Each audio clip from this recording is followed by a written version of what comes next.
Today's episode of Why Music Matters is sponsored by Buffalo Spree magazine. From the start, Buffalo Spree has been a champion of Western New York's arts community, with every issue showcasing the best of Western New York. What's on stage, on view, in the clubs, and in the concert halls. Pick up the latest issue to get a closer look, or visit buffalospree.com.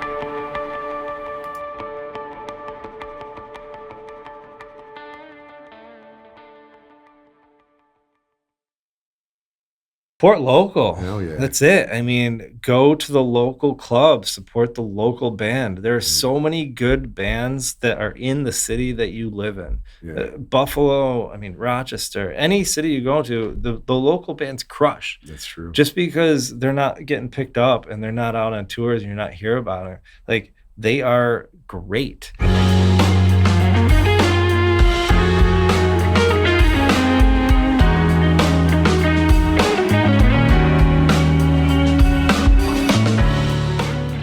Hey there, music lovers. Welcome to Why Music Matters, a podcast where we examine the power and influence that music can wield in our lives. I'm your host, Jeff Miers. Today, my guest is Buffalo music advocate, club owner, and musician Josh Mullin. As owner of both Jackrabbit and Riff City, Josh has worked tirelessly to boost the Buffalo music scene by providing artist-friendly spaces that act as hubs for the region's music-loving community. Josh is also a fighter, and he never backs down from his principles, whether that means pushing back against the city's proposed amusement license fees, or pointing out the negative influence of certain concert venues that seem intent on disturbing our delicate live music ecosystem.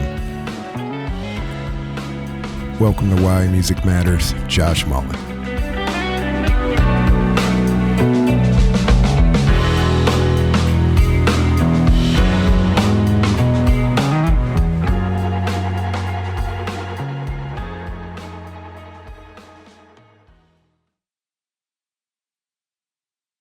Welcome to Why Music Matters, Josh Mullin. Thank you. It's good to see you, brother. It's good to see you as well. Musician. Yeah, try to be, Live music advocate. Always. Business owner. Trying. Designer. Thanks, man. Beer aficionado. But more importantly today, you brought us a nice red. Today we're drinking some wine. House red from Jackrabbit? Yeah, one of our house bottles, grabbed on the way out the door. Nice to see you here. Cheers. Nice to see you as well. Thank you for having me. Absolutely. Thrilled to be here. Yeah, I'm thrilled to have you. And I think you have a lot of insight, particularly into how live music works and doesn't work in Western New York, in Buffalo. And I wanted to, this will be a little bit more local maybe than most of our podcasts, but I think it applies wherever anyone's listening, if you're a city our size. But in Buffalo, let's start by saying what an absolutely rich music scene here. It's incredible. Based on the per capita, the amount of musical talent. Yeah. I think we know is pretty absurd. Let's talk about that a little bit and how maybe that inspired you with what you've done with Jackrabbit in particular. The local music fiber of Buffalo is defined my entire life. Yeah. I moved here when I was 21 because of the music scene. I was living in Rochester and it just wasn't doing it for me. I was driving out here every weekend, going to shows. Back then we had just the little clubs. We had Merlin's, Backstage Pub, Mohawk, Any night of the week you could go out everywhere. You could open up an Art Voice and have 15 different concert options on a Tuesday. It was just incredible. I loved the diviness of it. I loved the late night feel. I loved the late night bars. I loved everything about it. It's just what I needed to be. Yeah, and then I got the call to join Last Conservative, and one of the terms was to move to Buffalo. And it was like, well, this is definitely meant to be. So I moved here when I was 21. I'm 40 now, so I've been here for 20 years almost. And actually 20 years like this month almost. So happy anniversary, man. Thanks. Yeah. I think it's been mutually beneficial for you and for Buffalo. Wow, that means a lot, man. That's from you. That's incredible. Thank you.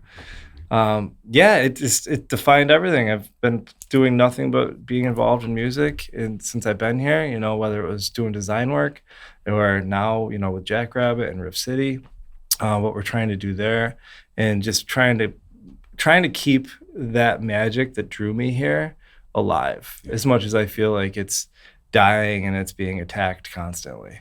Well, we're gonna get into that idea, but this is my personal observation and I guess opinion. But I feel the Jackrabbit vibe, because I have to call it that, reminds me so much of the sort of mid to late '90s vibe of the music scene here, Yeah. which was alive and it felt so much like a community. Things fluctuate and they change, but I really feel like Jackrabbit has the vibe of a venue, an establishment that really puts the music first in so many ways. And the vibe also is that, like, this place is run by people who know they're musicians. So they, from just being a customer there watching bands, Yeah. but also playing there, the experience has been so positive and warm and welcoming. And Thank you. I really feel that Jackrabbit kind of rekindled that for the century kind of thing. How did you go about that? And comment on if you think I'm correct. Like, have you seen that kind of feeling arise around it? Yeah, I mean, we pay out more to musicians per week than we do to any of our owners and managers combined. So our talent budget is higher than our managerial staff budget, which I don't think you're really going to find anywhere. Yeah. And it's all to local. We cut checks directly to local musicians. I mean, there are some musicians in town that we have in there between the solo sets and in their bands, like the Tyler Westcotts of the world, those guys that are in our doors constantly in their different bands. It's like, this is a huge percentage of their income at this point, because we've, made this community that's there, because that's all we ever wanted to do. Like, I grew up just dreaming and seeing, videos. You watch Wayne's World, they're playing pool, they're in a cool place. There's a band rocking over on the side, Yeah. And even remember that stupid show, The OC, like in the 90s. So that they had that club there, and there was always a killer band, but like there were people just hanging out, having a good time. And I always thought that was the coolest thing. And that never really existed, at least not in the last like 5 or 10 years in Buffalo, really. So you'd be in a place, it's like, okay, I'm at Mohawk. That's great. I love Mohawk. It's one of my favorite places in the world. Absolutely. But, you're drinking a PBR in a plastic cup and you're watching a band. And that's what it is. You're not going to get a meal there. You're not going to get a local craft, really, aside from, the Hayburners of the world and stuff. Or it's the flip side of that. You go to a restaurant and you're getting good food and you're watching, a cover artist playing some Dave Matthews in the corner or whatever. Right. So God there's always bless them all, no shots in any direction on this one. But I just always dreamed of this world. It's like, I want to go someplace. I want to be able to have some good food. I want to be able to have a good beer in a glass and watch a killer band that's local with great sound, great vibe, great energy. So that was the entire mindset behind Jackrabbit. That was the entire concept. That was the entire dream of it. And I think we've realized that in a lot of ways with that dream, because now, we've been open 3 years and we're continuing. It's only 3 years. Yeah, it's been 3 years. We just celebrated 3 years, May 20th. So Three tough years. 3 tough years in the music industry. Like the toughest, basically. Fortunately, we opened, 5 minutes after COVID, air quotes, ended. So we had to wear masks for like the first 2 days that we were open, and then the mask mandate lifted. And then we had that whole thing with New York State where they didn't want to take any responsibility for it, so they put it on the businesses to enforce. So we had to make a decision. Do we want to be a masked venue, or do we want to be a distanced venue? And so we had to pick, because obviously singers can't wear masks. Right. If we want to have music, that we need to be a distance venue. And that meant that everybody had to be vaccinated. And that's like a 4-letter word these days, and it especially was then. So we opened with this whole pretense that's like, half the world agreed with one thing and half of it, or at least the country, agreed with the other, and we had to pick a side, which is not really fair to do to any small business, especially these days. So we had to do that, and we got a bunch of hate right off the bat, tons of it, because we didn't make the choice for any real political reasons, although it's no secret which side we stand on. But the we side made of not spreading something. That was just the side of science, let's say. Let's just leave it there. Yeah, and so, we picked our side, and we got so much shade. It's like we're trying to attract 100% of the demographic, and we're 50% of the people out there are already having these preconceived notions of us. And all we want to do is support music. We just want to have musicians. That's all we ever wanted. And so that was pretty tough coming out of that. But fortunately, we didn't have to weather the COVID storm like some of our other venues and some of our other restaurant friends. That was far worse. But it's been an interesting time to be in the music business. It sure has, for sure. But 3 years in, I'd say the idea has the seeds you planted have grown. Yeah. Now we've got Riff City. Yep, we've got Riff City. You've got the pool venue, which Soul Pool Club. Yeah, I haven't been yet. I've got to check it out. Can I swear on this? Is this okay? You can. It's fucking sweet, man. It looked it from the photos. It's really cool. Like I would have liked it a lot more when I was younger, taller, and more handsome. But like, it's definitely a cool vibe. It's interesting to see this scene because it's electronic, which is not, admittedly, my background. But in the same way that I was at Showplace moshing, throwing hands in the air for no effects. Yeah. These kids are kids. I use it loosely. Of course, they're 20-somethings. Are at Riff City doing the same thing for these DJs that we're bringing in. And it's different, but the magic's still there. And at the end of the day, it's still music, and it still gets you the warm and fuzzies. Totally. And it still gets you doing what you want to do. And we're still exploring that avenue of music, just in a different direction. And fortunately, I have got partners, and one of which is more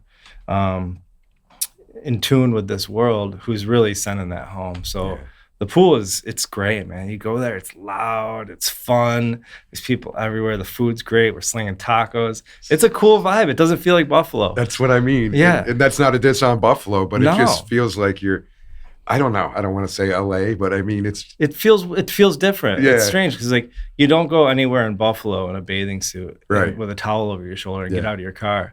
But like when you walk out of the pool club, when you walk out of Soul, you're in your bathing suit, you got a towel over your shoulder, and suddenly you realize, oh my God, it's almost shock factor. You go, I'm in Black Rock right now. Wow, I'm in Black Rock. I guess I got to put my shoes on and get back in my car and go get on the 198.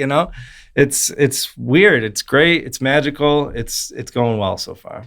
It's amazing, and I mean, brave. You've taken on a lot. Yeah, and, that one was pretty I feel like ambitious. you and your team. Respect to all of them. Yeah, they're the best. Great people. They're amazing. Couldn't do it without them. I feel like you guys, it's almost like the writer's room where like, it's like a crazy episode of South Park or something. You're throwing around ideas at the writer's table and like, yeah, we got to do this. And then you just go and do it. Well, you kind of have to. I mean, how else do you do it? You can talk about it forever and nothing happens, right? And Buffalo also is weird right now. It's like, it's difficult town to do business in. It's difficult town to make music in. Yeah. But in the same regard, coming up like what we're doing right now, like every venue is for sale. Every bar is for sale. Every brewery is for sale for the most part. Like Nietzsche's is for sale. In what world did we ever think that would happen? No, that was not right now, but it was like a year ago. Right, but I mean, And there's all these things where there's all this opportunity, again, air quotes, because with every opportunity comes an immense amount of work and an immense amount of everything.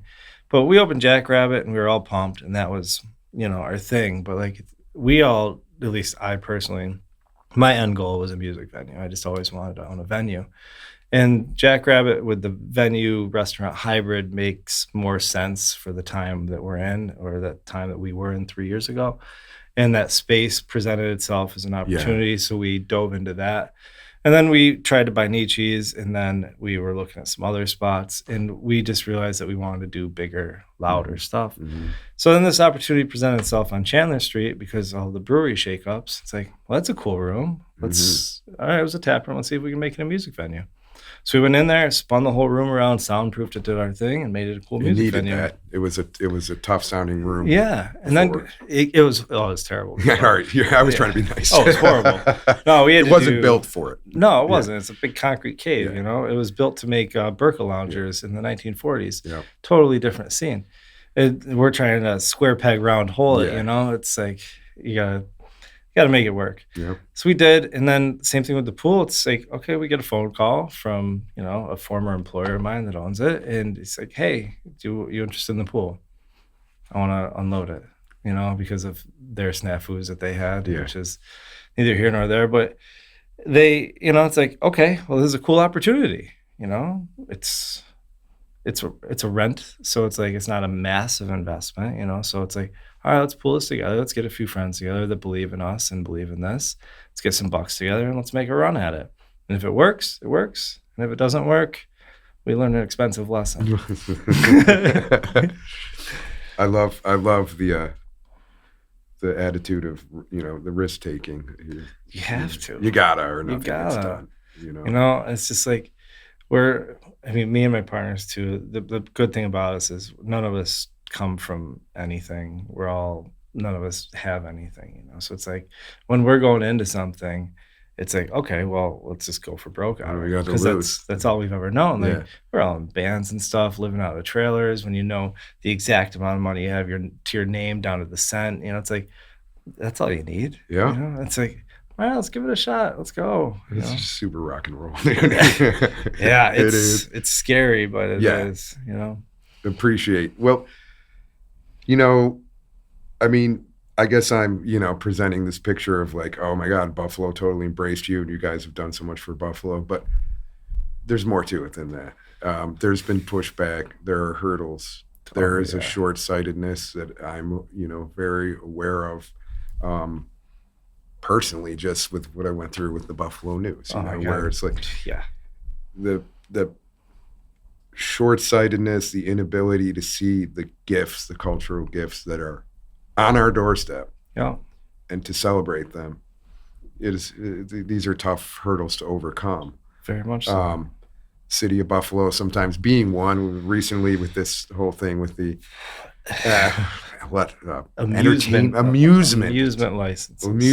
amusement license, which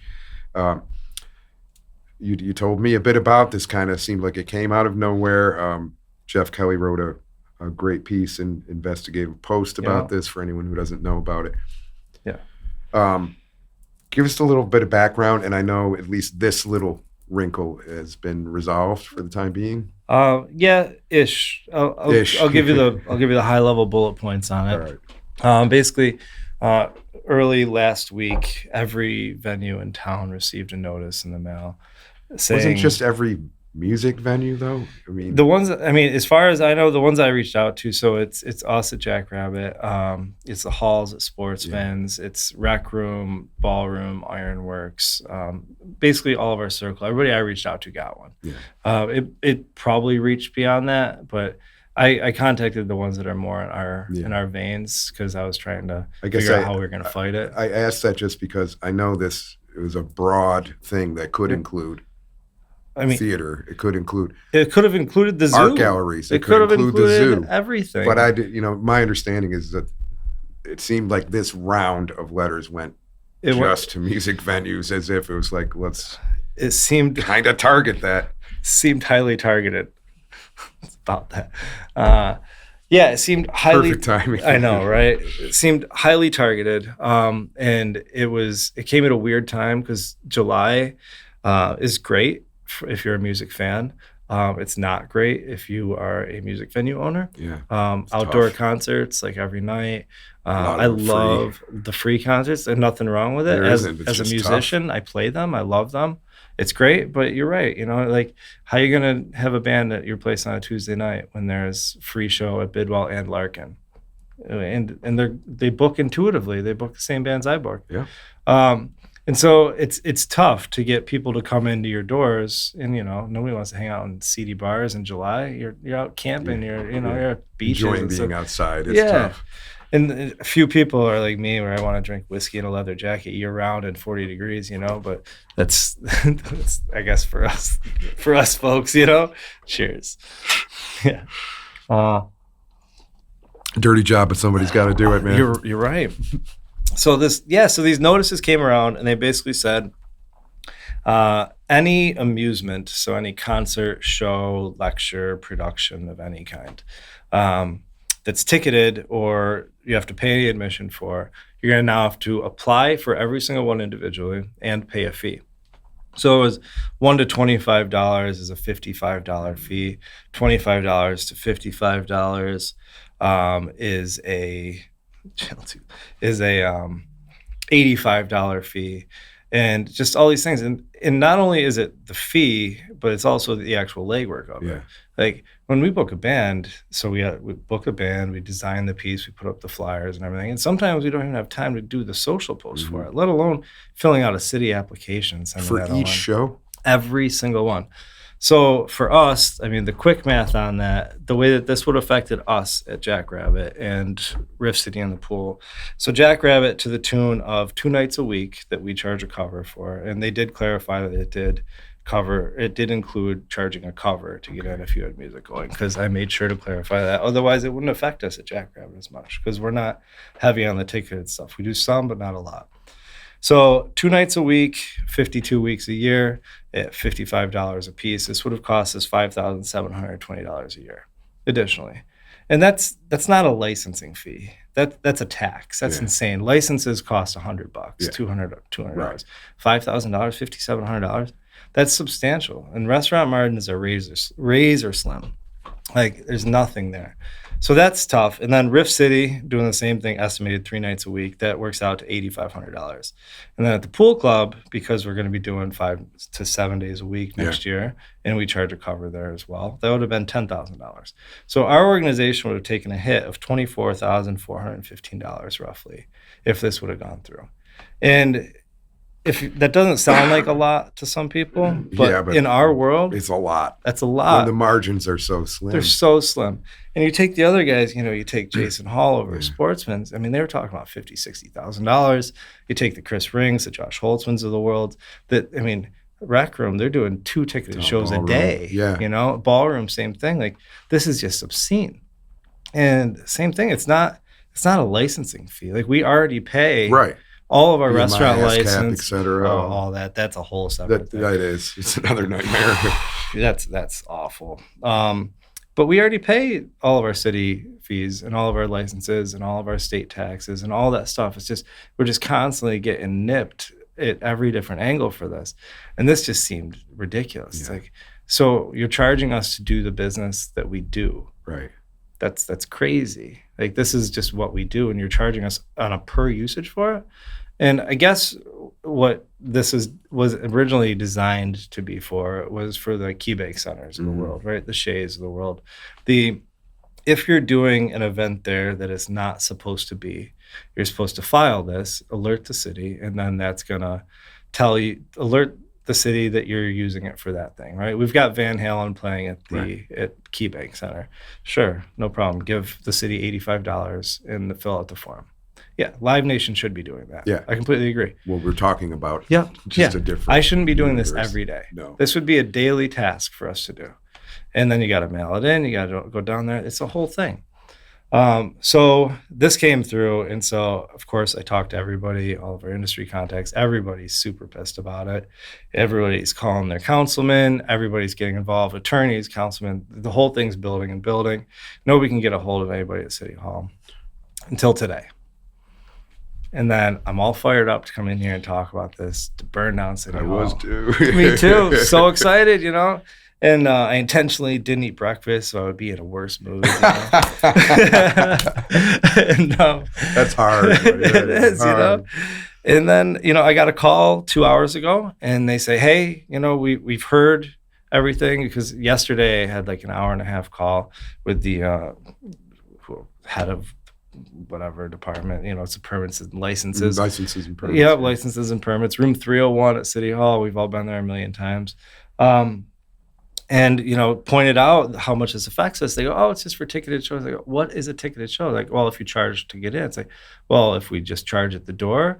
And the first one I go to, oh, well, only if it's pre-sold. I go, okay, so all you're going to do now is make it so no venues can pre-sell. Right. And what you don't understand, like that pre-sale money, that goes to deposits. Totally. That goes to payroll. That goes to things that you need before that event happens. It's also planning, knowing like what kind of night you're going to have, how much staff you need. Yeah. And it's bad enough, in 2024, nobody's buying pre-sale really for festivals anyway. Yeah, it's tough. That's an international problem. Totally. But in Buffalo, I mean, those little dollars help. You got to pay a deposit on a band, and you want to get some money in ahead of time. And so that's what they're saying, no ticketing. Okay, so no problem. We're just going to do everything day of. I'm sure that sucks, but I guess we'll do it, right? And then, oh no, it includes that too, if you're taking any money. So I got a call clarifying that.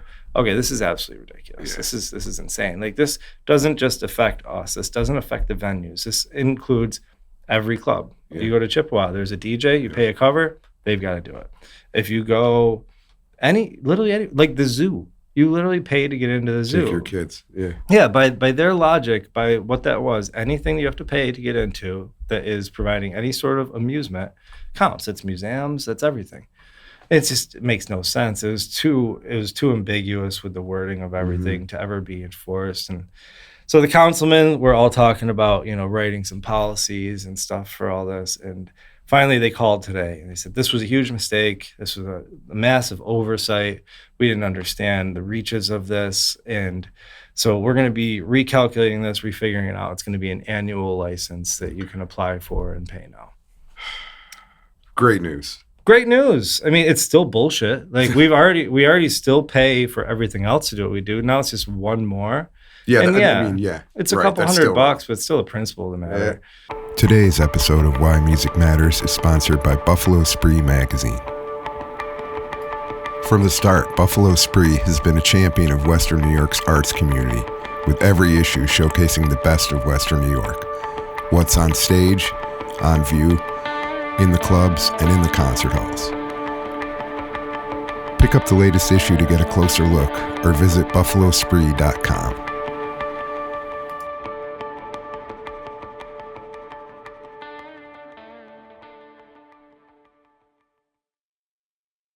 And speaking of the principle of the matter, happy that's resolved, of course, but also aware of this. They admitted this is a huge oversight. Why? Why don't they know? I mean, why don't they know, A, what we have, and B, how close we are at all times to losing it? Well, so there's basically, as far as the music goes, there's a statistic that gets thrown around. My friend Chris Ring sent this to me today from Save Our Stages that they would talk about. Yeah.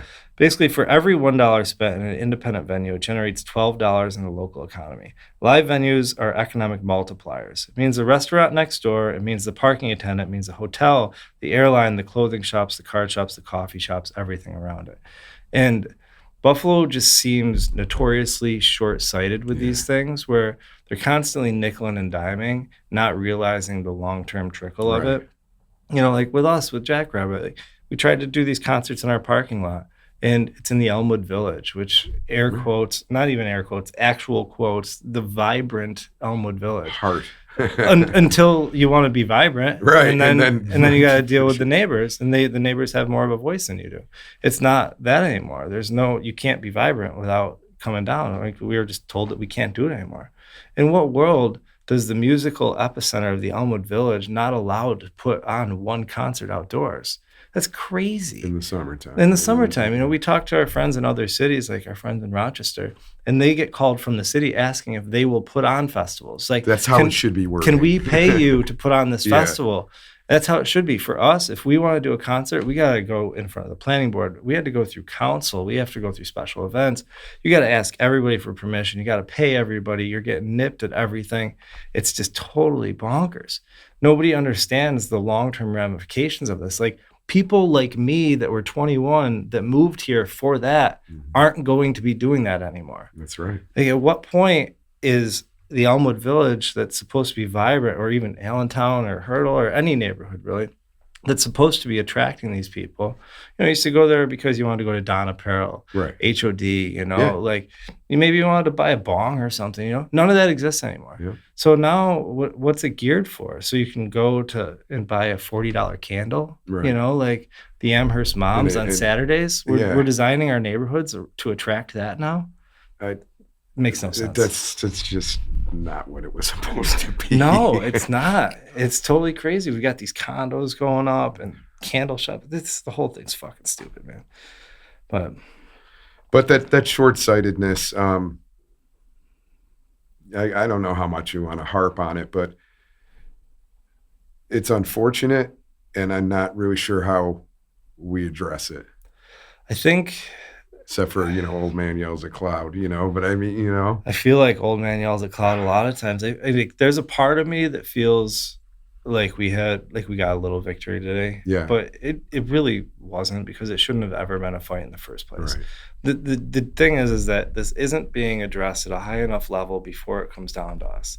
Nobody's actually looking at the intentions and the goals of the city and the goals of our villages on the arts and music side, and trying to pump things back in.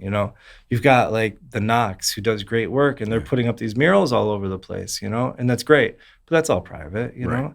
And then you've got the venues that we're fighting, we're dying, man. Like, we are having a hard time. It's getting harder and harder to do anything. The kids going around in vans and trailers selling out Mohawk on a Tuesday that's not a thing anymore. Nope. It's not what it is. And then even to go to a bigger show, like, how much are you paying to see a concert these days? It's crazy. It can be. I mean, I felt value for money here at the Flaming Lips show the other night. So did I, especially because I happened to squeeze on a guest list. Yeah, that's well, even better. But I was happy with what. That show is incredible. Yeah. I'll take my joy when I can get it, man. I agree with you.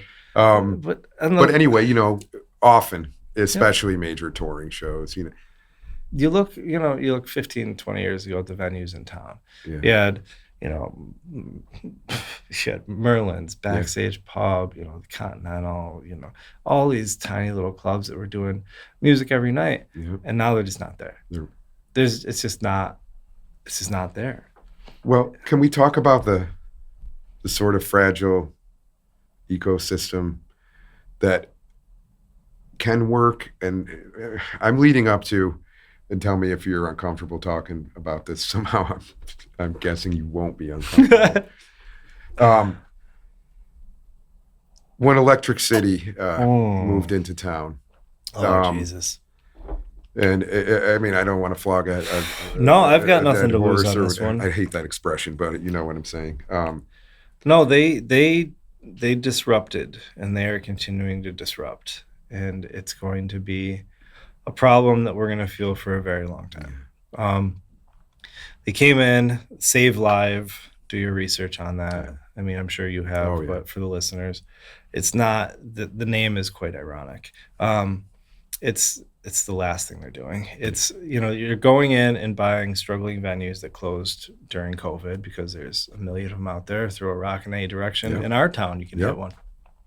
Buying good venues, intentionally over-investing, overpaying for talent, and pushing everybody out of the bidding. Then, well, that's the thing. It's a clear overbidding. I mean, they're paying like triple. Yeah. It's crazy. It's not even competitive. It's not even playing in the same realm. And they are built on this business model that they've got millions of dollars to burn just to intentionally overspend, to push everybody out and hurt everybody around them, because they'll survive it because they've got deeper pockets. Right. And then they're going to be the only venue in town, and then they can charge more ticket prices. For beer, for everything. Tickets, for everything. So, parking. Exactly. And so in our particular world of our experience with Save Live attacking our beautiful, wonderful city, they came in, they bought the trough. They put a gajillion-dollar sound system in there.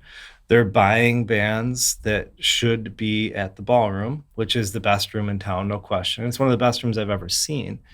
Ditto. Yep. So they're outbidding the ballroom by triple, which we can't expect those guys to be competing against. It's just not possible. Also, maybe I don't think everybody really realized what a gift I'll throw kudos to Artie and Donnie on We this one. have to. What a gift that they have given the city, Yeah. keeping ticket prices $25, Come on. $30 to see great bands. When any other city, the next night they're in Toronto for $100. Totally. You know, and they've been Or doing more. this exactly intentionally. And the talent buyers in town have worked really hard to provide good value for good shows and good venues. And then Electric comes in and just fucks up the whole thing. And so they're overpaying for bands, and then they're outbidding Ballroom. So what happens next? So Ballroom has to do shows. So they're bidding on smaller shows, which is then going after the Rec Rooms, the Ironworks, Right. the Sportsmans of the world, right? So then what happens below that? Then there's the Jackrabbits of the world. Then there's the Riff Cities of the world. There's me. There's things that we now can't be going after because it's out of our realm. Mhm. So everything's trickling down and it's hurting. And what's going to happen is they're going to win because they've got more money, and that's Right. how this world works, unfortunately. And at the end of the day, our very cool venues are not going to be able to do what they've been doing, which is providing great music at a great value. And we're going to have to go there, and we're going to have to pay triple to see them because they're paying triple to book the band. And that's just the way it's going to be. And they're right just, now, it's a loss leader or whatever. They're willing to take exactly. the loss. Yeah. But later, Later, we're going to all pay for that. we already are. I mean, And- you're already paying more for a show Yes. there. And it's going to affect us even more when, hopefully not when, if some of the beautiful venues that we know and love do go down, and then they control all the market share, and then they can do whatever they want. Now, So it's disrupting our market. We're going to feel it for a very, very long time in a very negative way. Again, the name is a bit ironic because if you really wanted to help, you would help the venues that have survived Yeah. here, that slugged it out Yeah. during COVID, that did the right thing. Yeah. $41 million was the last number that I heard, which was their kitty for this, to get into, build a venue, build a PA, and basically to lose in the first year. So when you've got That could have helped so many I know. people. I mean, $1 million to every venue in town. I mean, give out $12 million. I mean, that's life changing for our entire city forever. Instead of disrupting, it could have helped everything. It's really unfortunate. It's a sign of the times, Yeah. unfortunately, where greed prevails. And I think that, you know, the U's, the Donnie, the Arties, the people that care, that matter, are being pushed out. And it's really unfortunate.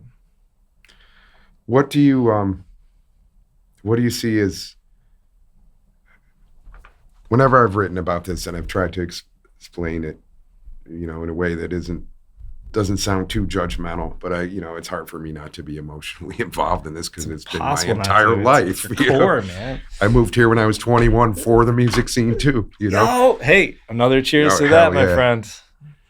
and it kept me here and it gave me everything, including my family, you know. Same. I met my wife here. I've got 2 kids. None of this would have happened. My None of it business. happened without it. So yeah, we are invested. Yeah. But people are like, well, how is more choice for us as music fans not a better thing? Competition's a good thing. It's so hard to get people to understand. It's not more choice. That's not what, this isn't more choice. It's actually less. Yeah, that's like saying, oh, let's welcome Walmart to town because it's one more store. It's one more store. No, they're going to put out all the other stores. Yes. Then you're going to have to go there. Then you have Walmart left. Yeah. I mean, look at Buffalo. I used to buy my vegetables at Gershio's. Can't really do that anymore. Now I got to go to Wegmans. I didn't like going to Wegmans for my vegetables. I liked going to Gershio's. And the outside rack, it's just not there. It's the same thing. It's like adding a Goliath to the fight is not going to help out all the Davids, you know? And that's a fact. And it also has to be noted that previously this very fragile ecosystem was working because people weren't trying to eat off each other's plates. Yep. You know, Everybody respected each other. Everybody stayed in each other's lanes. Everybody understood what you wanted to do. You know, if we heard about a show that I didn't think was right for us, it's like, this should be somewhere else, you know? And then they would get it, and then it's better for the music community. And then people, and again, this brings up the short-sightedness. Sure, I could take a quick payday on it, and then what happens? That Right. band doesn't bring enough people out. Enough people don't see that band. It doesn't support the venue that it should be in. And it's just not right. anyone who cares do about it? Support local. Hell yeah. That's it. I mean, go to the local club, support the local band. There are so many good bands that are in the city that you live in. Yeah, Buffalo, I mean, Rochester, any city you go to, the local bands crush. that's true. Just because they're not getting picked up and they're not out on tours and you're not hear about it, like they are great. Right. This is the city calling me right now. Nope. Oh, I'll let it go. Your ears are burning. I know. Don't get it. I'm not going to. I'll call later. That's it. Drink the local beer when you're there. Try to keep everything as close to home. When you think about it, you're buying a beer that was brewed 1,000 miles away. What do you think it took to get there? Yeah. How much of that $6 that you're paying for that beer went into the liquid, and how much went into the transportation and the packaging? Probably not as much as you think. So you buy local. You try to get as close as you can. That's at Jackrabbit. We only serve local craft beer. That's it. Like we've got a few domestics because people like it, but they're in bottles, Yeah. And if you come in, all of our craft's local. All of our bands for the most part are local. We bring in some Toronto, some Cleveland, some regional ones. Just That's 'cause- good. Yeah, that's what you should be doing. Then you put a local band with them. Exactly, and people love that, and and that's it. Just too many people are, oh, I need this. I'm gonna go to Walmart. Mhm. I'm gonna order it on Amazon. I'm gonna just get whatever is easiest. Spend extra 5 minutes, have an experience, take a walk, go somewhere local. Like what's Bourdain saying? You go into the bar, order a drink, chat the person next to you. That's the real music or the real cultural fiber of Buffalo That's totally it. that I don't see anywhere else. Anytime I travel, it's like, oh, I'm bored today. I got a couple hours before a flight. I'm going to go to a bar. I'll meet some friends. That doesn't happen other places. You sit there and you look at your phone, You just just like everybody zone else out. is. You zone out. In Buffalo, that never happens. If somebody comes in, sits at the bar alone in Buffalo, they come into Jackrabbit, sit at my bar, you're going to be chatted up by 5 different people immediately. Especially if you're in town for any interesting reason. People are going to want to hear about Yeah. it. And then you're going to make some friends. And just go see a local show. That's it. Just local bands are so good. Yeah. And nobody realizes it. Like you're going to spend $1,000 to sit 300 feet away from Taylor Swift. Yeah. Or do you want to eat a really cool meal and drink a really great beer? And look right in front of you, and there's amazing talent just seeping off the stage. Yeah. Like there's so much talent in Buffalo. Yeah. It's crazy. And that's I guess it. Yeah. Not to be too dour. Let's talk about this is all about why music matters, right? And I think everything we've talked about, hits on that. But what about you personally? Me personally? Your journey. And now, playing with Uncle Ben's Remedy, and it's cool. I've hit a sweet spot in my musical journey, I gotta admit. I moved to Buffalo to join Last Conservative. I always played in punk bands before that, and that was kind of a weird call to get. Even when I got the call, it was asking if I knew anybody. It's like, oh wow. Yeah, it was weird. I got a call, because I play bass and drums, professionally, air quotes again. But Love your bass amp. That's the Yeah, house amp at Jackrabbit. Yeah. And bass players are in heaven when they walk in there. Yeah, and the kits no slouch either. Yeah, We got no doubt. DW collectors Sounds in there. amazing. Yeah. And it's one of those things like get the good gear, let people play it. Your room's gonna sound better anyways. Why put a crappy house kit in there? You're just gonna abuse the ears of your clients every day? Yeah. No way. I think the Sportsmen's learned that lesson too. They really have always They've always had beautifully great gear. tuned house kit. Like Sportsman's sounds great. If I could say one piece of advice to listeners, go to Sportsman's. Yeah. As much as you can. Anytime. That place is magic. That place is what I would aspire our place to be. They've been there forever. Their shit is dialed. They're great. I love Sportsman's. Good people. Good people. Good booking. Intuitive booking. Good gear. Good sound. It's great. Good sound man. Good sound. Women. Great sound. Yep. Here's to you guys. Thanks. Yeah. So, joined for that, and then played in a few different bands throughout the years. I played in this band called Rooftops with Ed Weiner, who now Ed Weiner's got quite a name going for himself. He fronts the Nerds and he does his thing. So I had this great punk band called Rooftops for years, and then I did the country punk extravaganza, which was it It was never really supposed to be a band. It was just kind of put together, and suddenly we're playing shows, and then we never even took ourselves seriously enough, which is weird. Like, we never really had a website. We didn't even have a Spotify or a Bandcamp or anything until long after the band broke up, you know? We just never did it. It was just like, "Oh, you wanna play It's the for show fun. together? Yeah. Sure, we'll play the show." Yeah. And it was for fun, and I think that's kinda what kept it cool. And then all of a sudden, we realized we were celebrating 10 years of this just keeping it fun, thrown together project, and played. Andrew Reimers has a list of all the shows. I think we did something like 450 shows that we never even like. Without We never even had a band name. That, like, Art Voice named the band. Jamie Moses named the band years ago because it was. Oh, I didn't know that's how it happened. Well, yeah, because Andrew was playing solo, and then he got added to the Art Voice Boom. Remember that? Yeah. God, what I would do for the Art Voice Boom competition right now. Things we took advantage of or took for granted. Took for granted until they were gone. Yep. What I would do for that. It was very cool. And so it did that. And so we needed a band. So we called up a couple people. We just played. So Jamie wrote an article. It's like Andrew Reimers and his country punk extravaganza proceeds to the finals.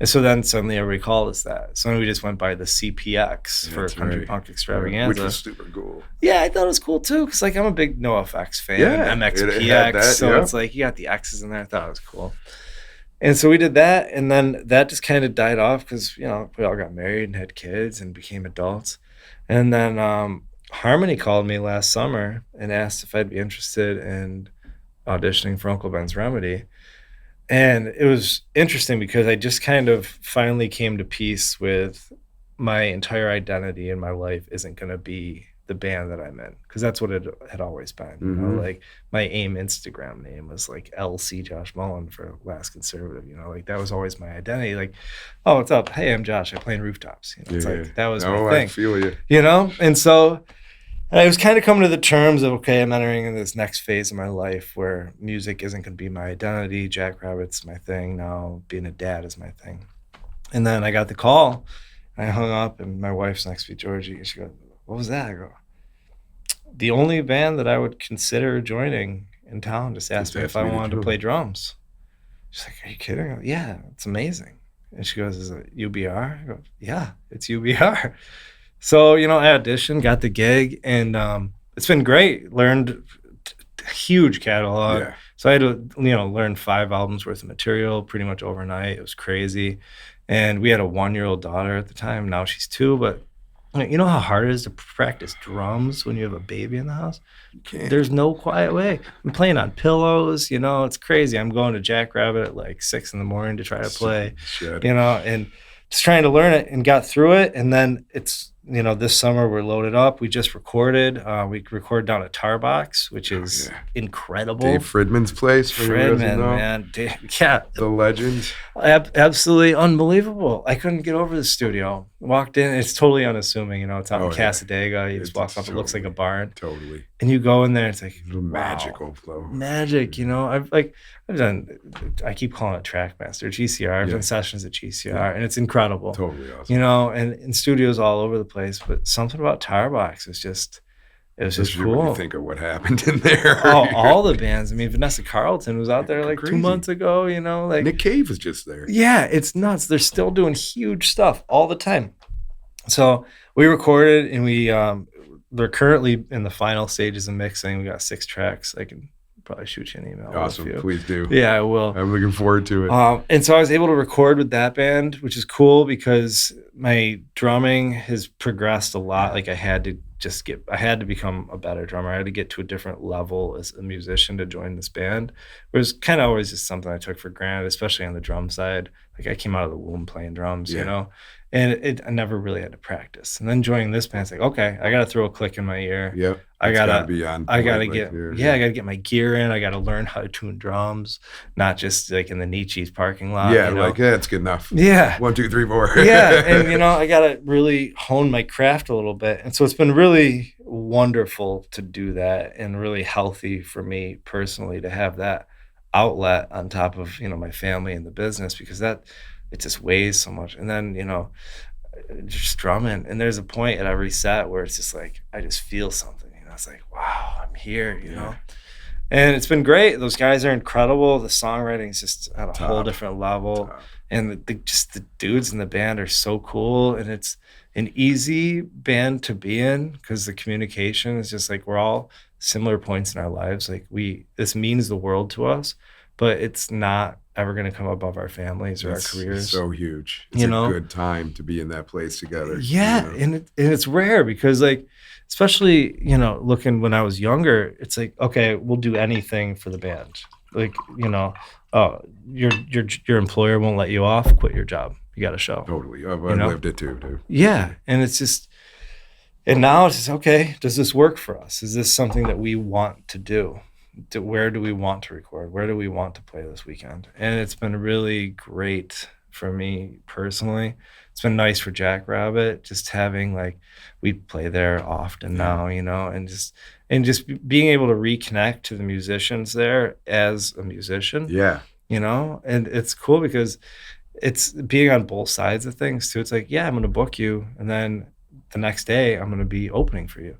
It's it circles back to how we started because I just think that is really part of what makes it unique. Yeah. It's a curated experience from a musician's point of view and, too. So. It's not just me. I mean, Jackrabbit, like everybody. Kev Sampson, he was our chef. A huge shout out to Kev. Cheers to Kev Sampson. I'll drink to that.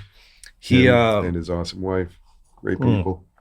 They're just amazing. So he started with us as our head chef and dove in, heart and soul, put everything into it, and just crushed. Our entire menu, for the most part, is Kev's creations, and just amazing. We weren't supposed to be a restaurant when we opened. Yeah. We were supposed to be light food. I had like a 10-item menu written up that we wanted to do. He started cranking out this stuff. It's like, all right, yeah, I guess we'll do this. This is too good not to put on a menu. Let's serve it. And then, we beta tested some stuff and decided, okay, we're going to go in this direction. And that's all Kev, 100%, no question. I had nothing to do with that. I've never worked in a commercial kitchen my entire life. I have no idea. So Kev put all that together. Yeah. And then, now on the music side too, he's so in, he's recording bands. He plays, I don't even know how many bands he's playing in right now. Tons, And so having him involved, and he's running a lot of the show over there these days, which is really cool to have him to lean on in that regard. Because like we've got our other partners, my main partner Jake, he handles a lot of the accounting and payroll and that side of things. And then different partners handle different stuff, the beer ordering and blah blah blah. But when it came down to the music and the vibe side, that was always primarily on my shoulders. Yeah. So now having Kevin, who understands it. Yeah, you guys share the same vision. And I mean, and he's better than me at a lot of it too. And some of the local ties, like he doesn't have kids. He's out watching bands 5 nights a week. Yep. So if there's a local original band, like if we're trying to put together an original night, it's on Kev. He knows, He's tied into it more, Yeah, he's been really exceptional in that role. Good folks, man. Good folks. Couldn't ask for better folks. Yeah, it's great. Huge.